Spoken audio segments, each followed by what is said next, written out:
Hello दोस्तों। आज मैं आपको बताने वाला हूँ अपनी गाड़ी की रीसेल वैल्यू कैसे बढ़ाई जाए। अपनी कार की रीसेल वैल्यू रिलेटेड कुछ कंसर्न्स मैंने आपको बताए थे जब मेरी गाड़ी को 3 इयर्स कंप्लीट हुआ था। उसके ओनरशिप रिव्यू मैंने आपको दिया था, उसका वीडियो का लिंक मैंने डिस्क्रिप्शन में और ऊपर आई बटन पर भी दे दिया है। और रीसेल वैल्यू मेरा प्राइम कंसर्न था कि ये गाड़ी किलोमीटर बहुत ज़्यादा चली हुई है और भी कई सारे फैक्टर्स हैं जो गाड़ी की रीसेल वैल्यू को अफेक्ट करते हैं। तो हम लोग आज देखेंगे कि कौन कौन से फैक्टर्स को आप बचा सकते हो अपनी गाड़ी की रीसेल वैल्यू को ठीक रखने के लिए। जैसे आप गाड़ी खरीद लेते हो तब से लेकर के गाड़ी बेचने का टाइम आने तक का पूरा मैं आपको सजेशंस दूंगा, एक पूरी लिस्ट शेयर करूंगा। तो इस वीडियो को एंड तक जरूर देखें ताकि आप जब अपनी गाड़ी को अपग्रेड करके दूसरी गाड़ी लेने का प्लान करें तो आपको एक अच्छा रीसेल वैल्यू मिल सके। And now let's start.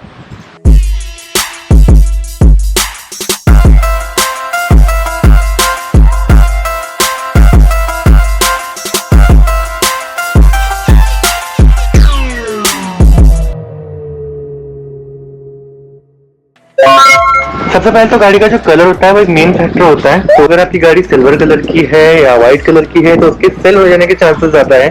और आजकल जो ग्रोइंग ट्रेंड है उसमें ब्लैक कलर की गाड़ी का भी काफी ज्यादा डिमांड है, क्योंकि नए मॉडर्न टचेस में गाड़ियां ब्लैक कलर में काफी खूबसूरत आ रही हैं। तो अगर आप सिल्वर या व्हाइट लेते हो तो व्हाइट के चांसेस सबसे ज्यादा बिक जाने के, क्योंकि व्हाइट कलर की गाड़ी की डिमांड सबसे ज्यादा होती है हमेशा, चाहे ब्रांड न्यू गाड़ी की शोरूम में डिमांड की बात करें या सेकंड हैंड गाड़ी की यूज कार मार्केट में बात करें।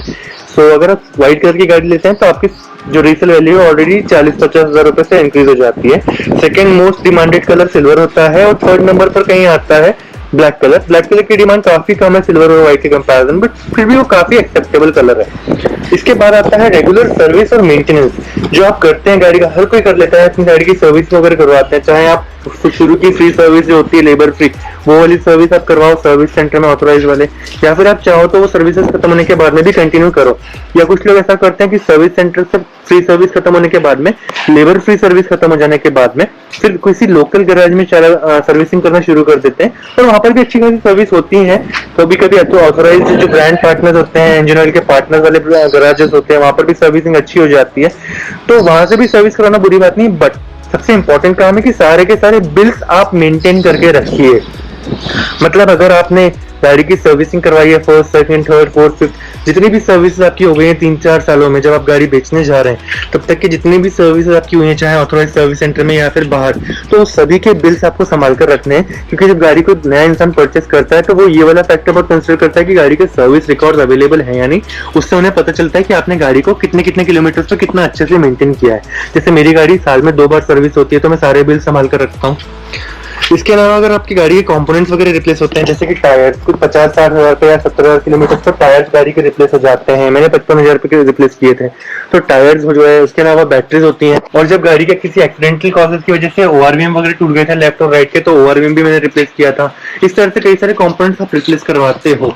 तो जितने भी कंपोनेंट्स रिप्लेस हुए हैं किसी भी वजह से, शायद खराब होने की वजह से या टूटने की वजह से, तो वो कंपोनेंट्स के भी बिल्स आपको संभाल कर रखने पड़ेंगे।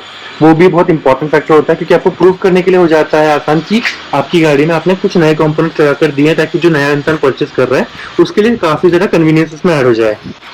इसके अलावा अगर गाड़ी में किसी तरह के मॉडिफिकेशंस आप करते हो, जैसे हेडलाइट टेल लाइट को आप बदल करके हेलोजन से एलईडी कर लेते हो या डिजाइनर एलिमेंट लगा लेते हो, तो जो भी ओरिजिनल स्टॉक पार्ट्स होते हैं ना, उनको फेंकना नहीं है या गैराज में छोड़ना नहीं है, वो भी आपको घर लेकर आना है और संभाल कर रखना है।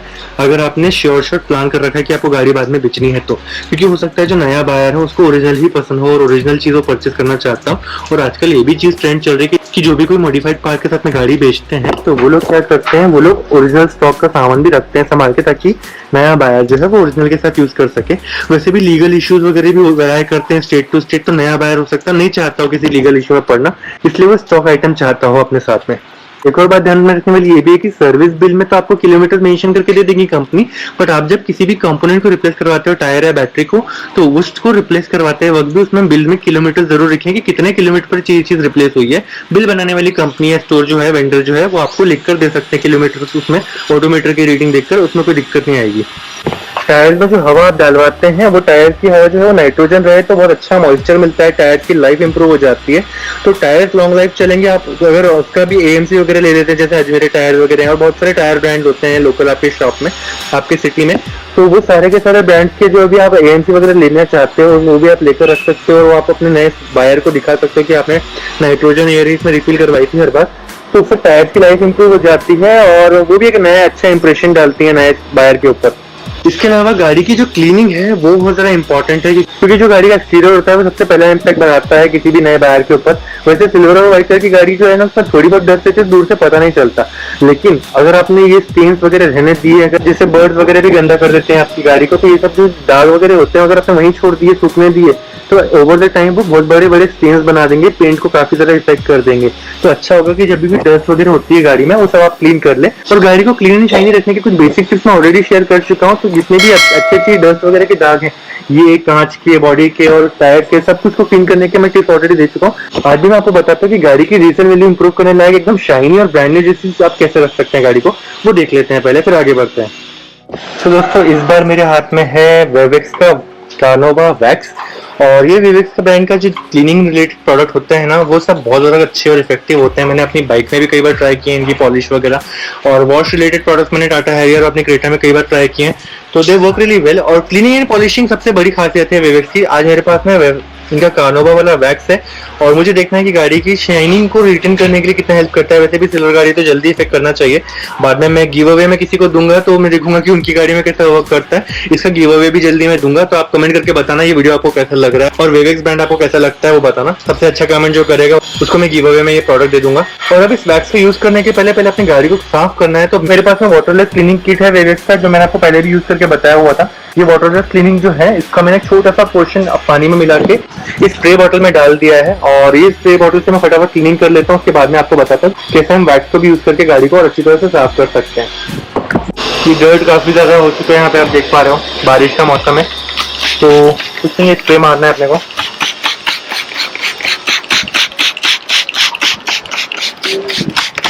जितने पोर्शन पे आप स्प्रे मारते जाएंगे उतने पोर्शन पर बाद में ये कपड़ा मार लेना है अपने को, बहुत ही जेंटली।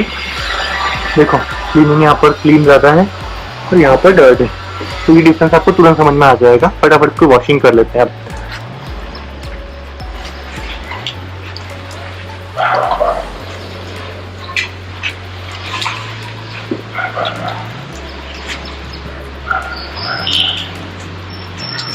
आप देख पा रहे हो यहाँ पर बहुत ज्यादा डर्ट है, यहाँ पर नहीं है, ये क्लीन है। तो यहाँ पर वैक्स अप्लाई करके मैं आपको बता देता हूँ फटाफट अभी। तो हमारे हाथ में कार्नोवा का जो वैक्स है, ये हम लोग एप्लीकेटर पर लगाएंगे और फिर सर्कुलर मोशन में इसको रब करने वाले हैं। लेट्स सी कितना इजीली हम लोग काम कर सकते हैं।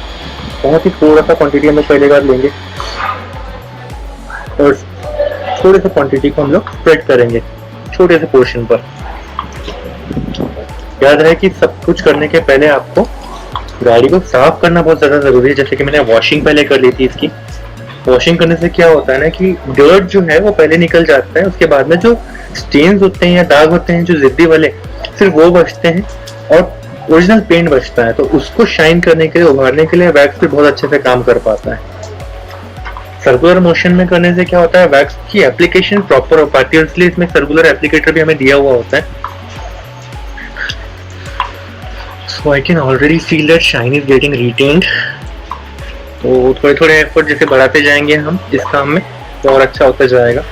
अगर आपको लगता है कि आपने प्रॉपरली स्प्रेड इसको कर दिया है और लगभग वैक्स खत्म हो चुका है उस पोर्शन से, जैसे अपन फेस पे मसाज करते हैं क्रीम लगाकर, तो उस तरह से यहाँ पर आपको लगा करके पूरा वैक्स जितना क्वांटिटी आपने लिया था वो खत्म करना है। जितना ज्यादा वैक्स आपने लगा दिया हो उतने बड़े पोर्शन को टारगेट करो इस टाइम पर। काफी लस्ट्रस लग रहा है मुझे। वैसे अभी सिल्वर कलर का कमाल है, वैक्स का कमाल अभी से दिखने लगा है, पता नहीं, बट अगर मुझे लगता है कि यहाँ पर हो गया है तो अब मैं ड्राई माइक्रोफाइबर क्लॉथ यूज करूंगा और उसको थोड़ा सा अच्छे से साफ कर दूंगा, ये देखने के लिए कि क्या इफेक्ट आ गया है या और एफर्ट लगाने की जरूरत है। माइक्रोफाइबर क्लॉथ तो ऑलराउंड पर्पस के लिए होता है, सो सारे ही काम हो जाते हैं इससे यूजुअली। वाह, पता नहीं था गाड़ी इतनी शाइनी भी है अपनी। तो चलो मैं कुछ और पोर्शंस कर लेता हूँ, फिर आपको डिफरेंसेस दिखा दूंगा।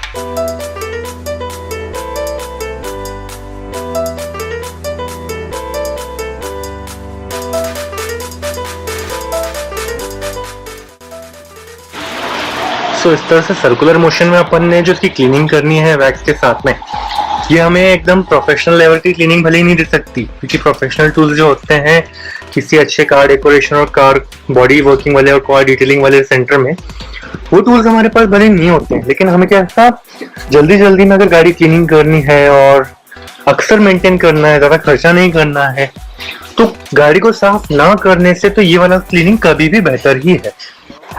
अब अप्लाई पूरा वैक्स हो जाने के बाद में हम लोग माइक्रोफाइबर का इस्तेमाल करेंगे। तो माइक्रोफाइबर से सेम सर्कुलर मोशन में वैक्स जो बचा हुआ है उसको रिमूव कर देंगे।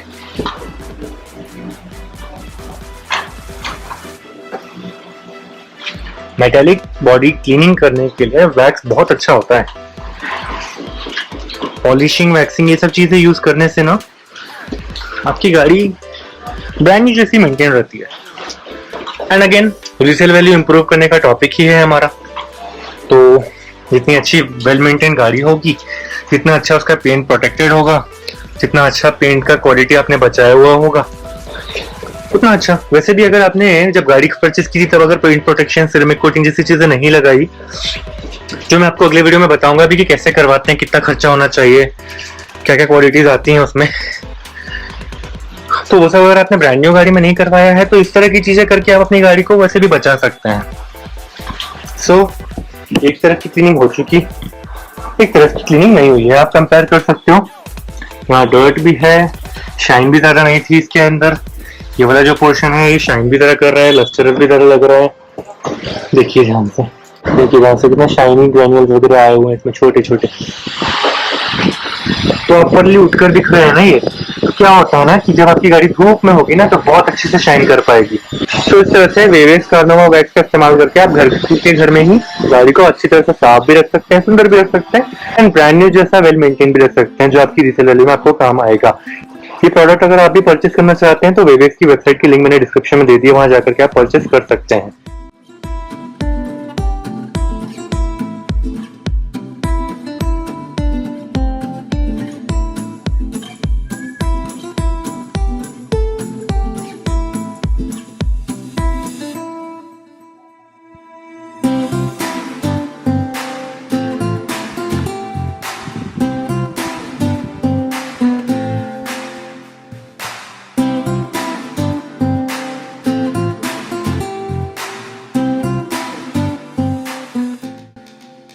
इसके अलावा बहुत इंपॉर्टेंट फैक्टर ये भी है कि अगर आपकी गाड़ी में ब्रांड न्यू जब थी तभी आपने पेंट प्रोटेक्शन और सिरेमिक कोटिंग करवा लिया तो आपकी गाड़ी बहुत सालों तक ब्रांड न्यू की तरह ही रहेगी।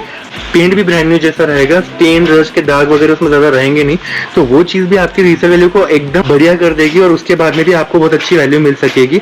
आपका काफी ज्यादा फायदा उससे हो सकता है। मतलब समझ लीजिए आपने 50-60 हजार रुपए खर्चा कर दिया पीपीएफ, सिरेमिक कोटिंग जैसी चीजों में, उसके बाद में आपको रीसेल वैल्यू में लाख रुपए तक का बेनिफिट मिल सकता है, क्योंकि गाड़ी की कंडीशन के ऊपर से उसकी प्राइस डिसाइड होती है और कंडीशन तो आपकी गाड़ी के एक्सटीरियर की अच्छी ही दिखेगी, अनलेस आपने कोई एक्सीडेंट वगैरह गाड़ी का किया हो। इसके अलावा जो टायर्स होते हैं, टायर्स का रिप्लेसमेंट करवाना टाइम पे करवाना बहुत जरूरी है। जैसे 50-60 हजार किलोमीटर पर टायर रिप्लेसमेंट के बारे में मैंने बताया था, वो टाइम पे करवा लो, ज्यादा घिस जाने तक कि उसको मत चलाओ। टायर रिप्लेसमेंट के अलावा टायर अलाइनमेंट और बैलेंसिंग भी जब जब जरूरी हो तब वो जरूर करवाओ। ये भी एक बहुत अच्छा फैक्टर होता है गाड़ी के रीसेल वैल्यू में। अगर आपकी गाड़ी 1-2 साल में ही बिकने वाली है और टायर रिप्लेस करने का टाइम नहीं आया है तो डेफिनेटली टायर अलाइनमेंट और बैलेंसिंग जो है, व्हील बैलेंसिंग वगैरह जो है, वो टाइम टू टाइम करवाते रहेंगे, तो किसी के नोटिस में नहीं आएगा कि आप गाड़ी कितने रफली वगैरह चलाते थे। इसके अलावा जो गाड़ी के इलेक्ट्रिकल्स और स्विचेस होते हैं उनको बहुत वाइजली यूज करना बहुत ज्यादा जरूरी है। जैसे आप हेडलाइट वगैरह यूज करते हो, वाइपर यूज करते हो, तो उसमें क्या होता है कि बहुत ज्यादा रफली अगर आप उसको यूज करोगे ना तो वो स्विचेस भी थोड़े थोड़े करके खराब हो सकते हैं और इलेक्ट्रिकल के कंपोनेंट भी बहुत ज्यादा खराब हो सकते हैं। धीमे धीमे कर करके ओवर द टाइम उनकी लाइफ कम होती जाएगी। तो उसको प्रॉपरली यूज करें, प्यार से यूज करें, बहुत ज्यादा रफली उसको हार्शली यूज ना करें। इसके अलावा जो है आपको हर हफ्ते के हफ्ते गाड़ी के कुछ लाइट्स वगैरह और जितने भी फंक्शन है वो चेक करते रहना चाहिए कि सब कुछ अच्छे से वर्क कर रहा है या नहीं, क्योंकि जो अनयूज चीजें होती है ना वो ओवर द टाइम खराब हो जाती है, कभी कभी रस्टिंग से भी खराब हो जाती है। मेरी गाड़ी में भी काफी सारी चीजें खराब हुई थी, तो वैसी चीजें कुछ खराब ना हो इसलिए आपको टाइम टू टाइम चेक करते रहना चाहिए सारे फंक्शन, ताकि आपकी गाड़ी में कोई भी चीज खराब होने का चांसेस कम से कम हो। और अगर खराब हो भी रहा हो तो किसी बायर के पहले वो आप नोटिस कर ले तो बेहतर होगा। इसके अलावा गाड़ी के इंजन की लाइफ, गाड़ी के इंजन की क्वालिटी और माइलेज भी है, आपको अच्छा मेंटेन करने की बहुत ज़्यादा ज़रूरत है, तो गाड़ी को हमेशा डिसेंटली ड्राइव किया जाए तो अच्छा रहेगा। डिसेंट ड्राइविंग क्या होती है कि 80-90 की स्पीड पर क्रूज करें, ज़्यादा से ज़्यादा 100 की स्पीड पर क्रूज करें हाईवे पर, और सिटी पर आप उसको लो गियर पर जब रखते हो सेकंड थर्ड गियर पर, तो बहुत ज़्यादा हार्श ड्राइविंग ना करें, सडन ड्राइविंग ना करें, तो गाड़ी के इंजन की लाइफ भी अच्छी रहेगी, माइलेज भी हमेशा अच्छा मिलेगा और इंजन ऑयल भी प्रॉपरली एफिशिएंटली काम करता रहेगा। आखिरी में एक सबसे इंपॉर्टेंट चीज होते हैं गाड़ी के स्पीकर। जो आपकी गाड़ी में स्पीकर्स लगे होते हैं ना म्यूजिक सिस्टम के साथ में, तो उनको आप अच्छी क्वालिटी से मेंटेन करने के लिए क्या करें कि बहुत ज्यादा हाई वॉल्यूम पर ना बजाएं, उनको मिड वॉल्यूम में लो वॉल्यूम पर ही एंजॉय करें। उसको आपके कानों की और मेंटल हेल्थ के लिए भी बहुत अच्छा होगा कि आप ज्यादा लाउड म्यूजिक ना सुने। और आपके स्पीकर्स की लाइफ के लिए भी यही इंपॉर्टेंट है कि 2-3 साल के बाद में भी आपके स्पीकर्स नए जैसे बजते रहे, उसके लिए वो जरूरत से ज्यादा लाउड ना बजाएं। आप लाउड बजने के लिए जो स्पीकर होते हैं वो अलग तरह के आते हैं, जो कंपनी आपको देती है वो मीडियम वॉल्यूम पे बजाने के लिए आइडियल होते हैं। तो ज्यादा लाउड वॉल्यूम पे म्यूजिक नहीं बजाएंगे आप, तो स्पीकर की लाइफ अच्छी रहेगी, और जब बेचने का टाइम आएगा ना तभी भी आपके स्पीकर बहुत बढ़िया बजते रहेंगे। तो दोस्तों ये थी मेरी तरफ से कुछ टिप्स आपकी गाड़ी की रीसेल वैल्यू को बढ़ाने के लिए, कि इनमें कुछ और पॉइंट्स भी हो सकते हैं क्लीनिंग वगैरह के अलावा। और अगर आपको लगता है कोई अच्छे पॉइंट मैंने मिस कर दी तो कमेंट में मुझे जरूर बताएं। अगर आपको आपकी गाड़ी की रीसेल के लिए कुछ हेल्प चाहिए, या अगर आपको एक सेकंड हैंड गाड़ी परचेस करने के लिए उसके वैल्यूएशन करने के लिए या उसके वेरिफिकेशन और नेगोशिएशन के लिए कोई हेल्प चाहिए, तो आप डिस्क्रिप्शन में दिए हुए मेरे नंबर पर भी मुझे कॉल कर सकते हैं। अगले वीडियो में ऐसी कई सारी इन्फॉर्मेटिव बातें हम लोग करने वाले हैं, तो सभी मेरे फ्यूचर वीडियोस देखने के लिए मेरे चैनल के साथ जुड़ जाइए। चैनल को सब्सक्राइब करें, बेल आइकन जरूर दबाएं ताकि आपको फ्यूचर वीडियोस की नोटिफिकेशन भी मिलती रहे। And till next video, good bye and drive safe.